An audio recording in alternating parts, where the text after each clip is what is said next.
Hi friends, ఎలా ఉన్నారు? మీ అందరూ బాగున్నారని నేను మనస్ఫూర్తిగా కోరుకుంటున్నా.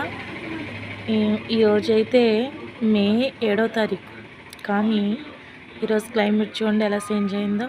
చల్లటి గాలితోనూ, మెరుపులతోనూ, చినుకులతోనూ స్టార్ట్ అయింది.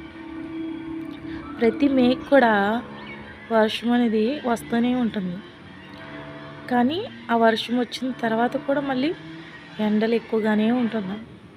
కానీ రోజు మే నెల అంతా ఇలా చల్లగా మబ్బులు కాకుండా చల్లటి గాలితో చల్లగా ఉంటే బాగుంటుంది. మీరేమంటారు ఫ్రెండ్స్? మీకు నచ్చింది ఈ క్లైమేటు? ఒకసారి చూడండి ఎంత అందంగా ఉందో ప్రకృతి. చూస్తున్నారు కదా ఎలా ఉందో. మీకు నచ్చింది అనుకుంటున్నా. నచ్చితే లైక్ కొట్టండి.